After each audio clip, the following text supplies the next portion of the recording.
Maybe you should pull the fucking trigger. Pull the trigger.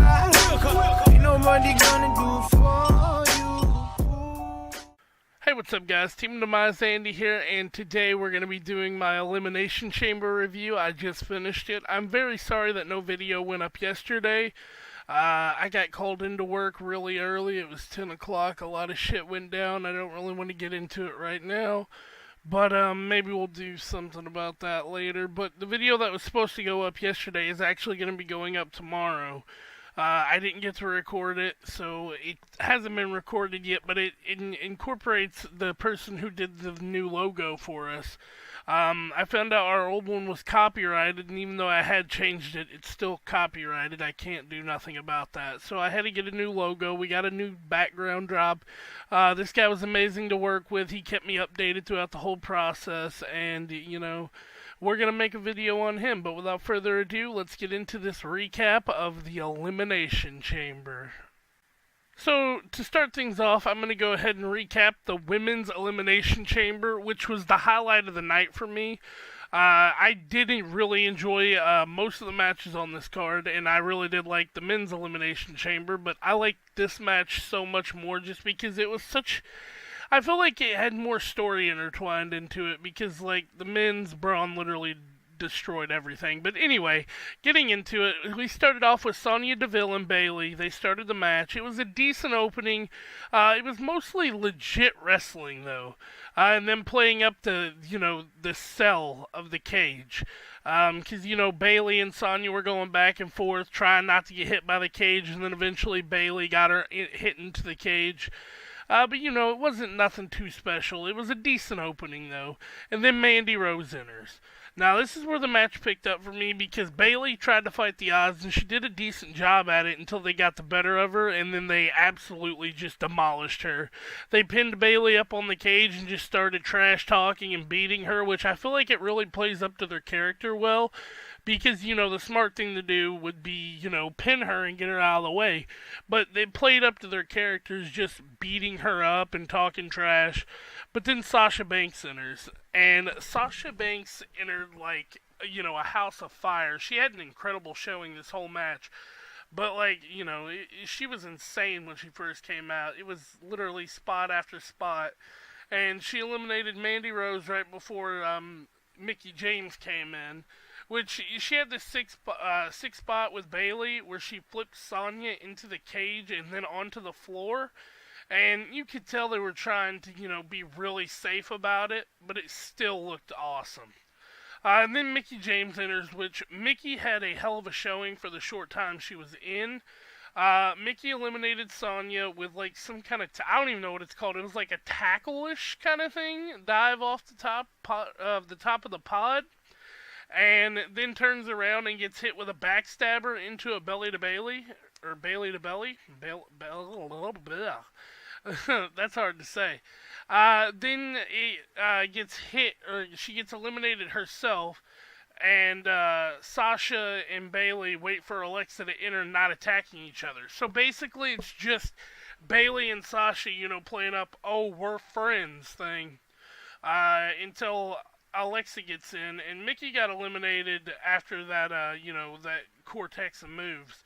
But overall, Mickie had a hell of a showing. Like, Mickie was a house of fire the whole time she was in. She did, the dive off the top. She did a lot of, you know, little spots here and there, which I prefer I prefer a lot of little spots over, you know, one big spot. But we'll get into what happened after that in 1 second, because Alexa Bliss enters. She tried her best to stay out, and then, you know, she started playing cat and mouse, and they were running back and forth across the cages. They were going on top of the cage, like, not on top of it, but, like, on the bar, running back and forth, trying to catch her, and then, you know, it was fun. And then they catch her on top of the pod, and Sasha goes to pull Bayley up and literally just kicks her straight down, all the way down. You know, because they have to turn Sasha Hill here eventually, and that's going to be amazing. After that, it was an awesome few minutes of wrestling just in general, and then Alexa rolls up Bayley to eliminate her, and then this is where the match went haywire. Like, holy shit, this is what sold me on the match.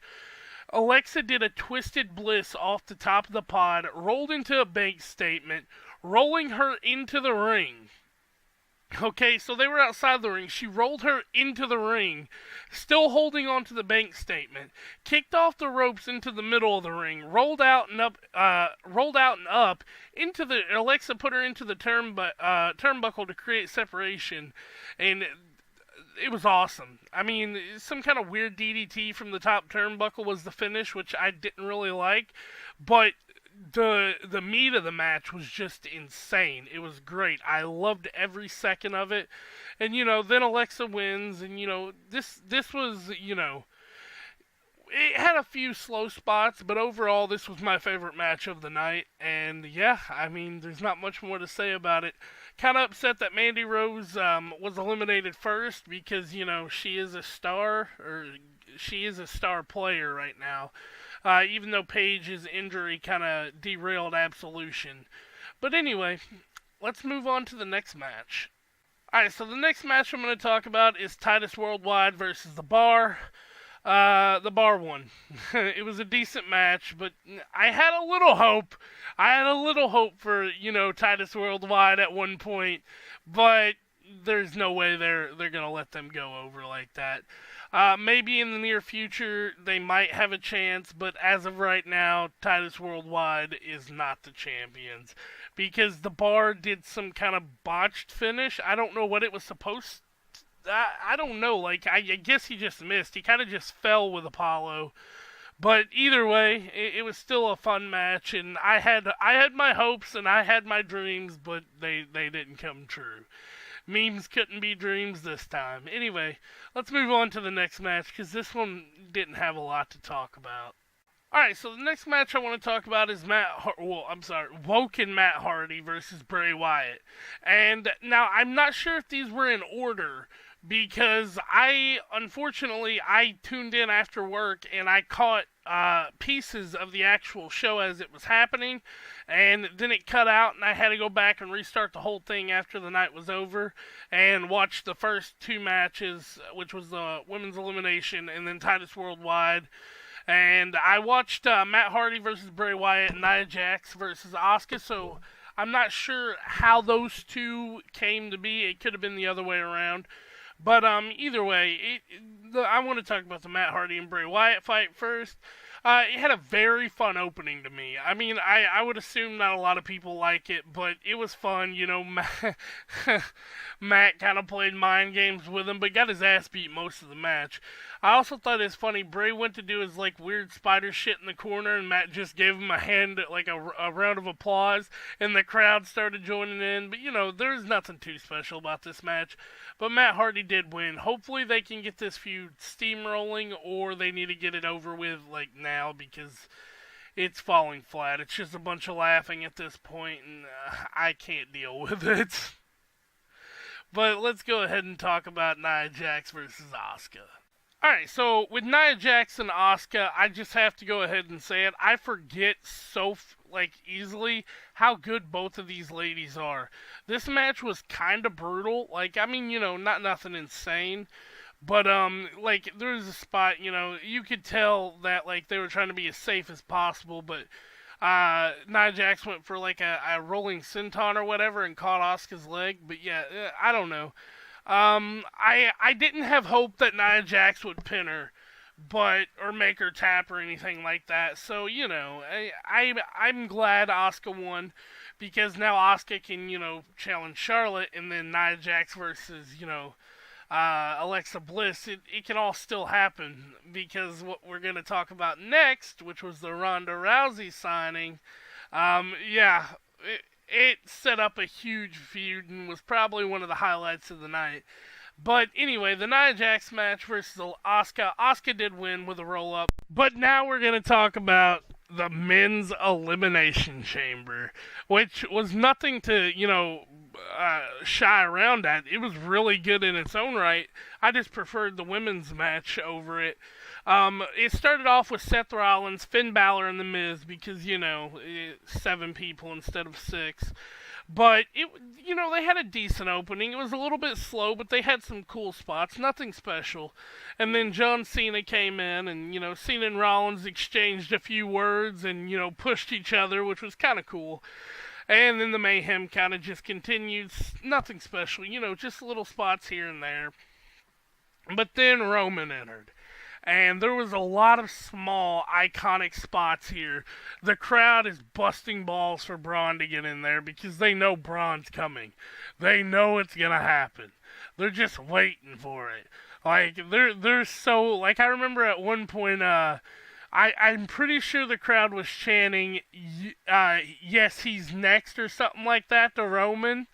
It was good. I loved every second of this part, but there's just a lot of small iconic, here and there. It was still good wrestling. I mean, none of these guys are bad in the ring at all, but nothing too special, And then Braun entered. I have down on my notes here, Braun just flat out decimates everyone. Yeah, that's what happened. And then Miz eliminated Braun, and then Elias was supposed to enter, but he kind of just sat back. Braun took a shield powerbomb, and then he took the coup de grace, the stomp, a spear from Reigns, and the AA, and kicked out of the AA and the spear, took the stomp, rolled to the outside, and then took the coup de grace on the outside. And then they all kind of fought, and everybody was down, and Elias came in and tried to pin everybody, couldn't get anyone. He picked up Roman Reigns and did a sit-down powerbomb onto him, and then tried to pick up Braun. And Braun kind of repaid him by eliminating him really quick. Then John Cena was eliminated by Braun. Then Finn Balor was eliminated by Braun. Then Rollins and Reigns were teaming up on Braun. They got him down, and then Rollins turns on Reigns. Oh, God. This part was just like it was everywhere.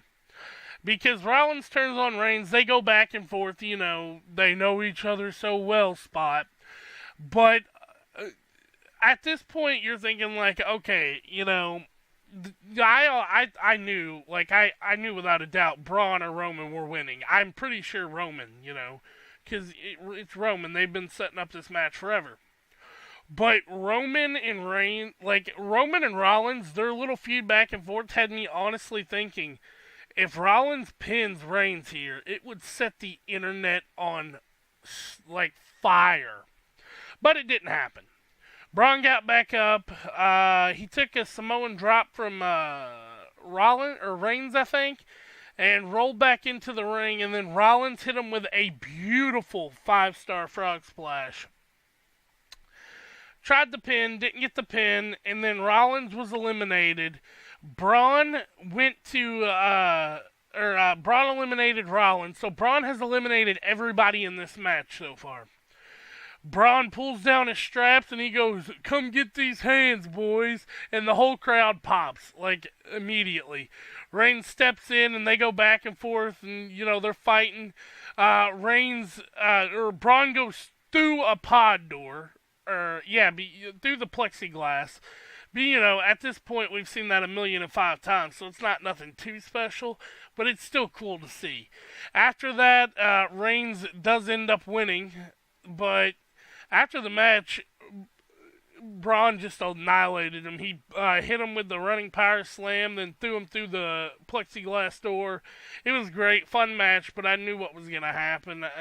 I feel like if I wouldn't have known, I would have had a little bit more fun with it, because Finn Balor came alive there for a little while. He was going in. But anyway, guys, those were the recap. That was the recap for the Elimination Chamber. I hope you did enjoy. I'm not sure if you all like this wrestling content, but I really do enjoy talking about it because, I'm a mark. But anyway, leave a like, comment, and subscribe, and I'll catch you guys next time. Peace out. I'm so sorry, guys. I completely forgot to talk about the Ronda Rousey signing, which was one of my highlights of the night. So we're throwing it in right now. So Ronda came out and was super emotional, and it was really good, and I didn't think anything was going to happen. I thought it was going to be a boring segment. But then Kurt's like, oh, did you hear all that shit that they were talking about you, you know, for the past, 3 years? And the mic work was terrible in this segment. Like, everybody was screwing shit up. I'm pretty sure Triple H said woman instead of women. Kurt Angle was all over the place. He said WrestleMania 21 instead of 31. And, Ronda Rousey, she was just so overjoyed with excitement that, she is messing stuff up. But, you can't blame her because, like, this is her moment. And, Kurt Angle's like, yeah, did you hear all that shit? And then Triple H was like, he's got the flu. Let's make fun of, people who have died. Unless he actually did have the flu, then I just sound like an asshat. But anyway, so he's walking him up the ring, and then Kurt goes, oh, but one more thing. Remember, Stephanie, when you said that even you could take her? And then Triple H comes in, separates them. Triple H goes through a table by Ronda Rousey, and then Stephanie gets in and bitch slaps Rousey, setting up tomorrow night's show, which is going to be hectic as all hell, I guarantee it. But anyway, I completely forgot to talk about that. Anyway, I'm retarded, haphazard, let's go. But anyway, yeah, I've said anyway like 500 times now. So, if you liked the video, don't forget to like, comment, subscribe, and I'll catch you guys next time. Peace out.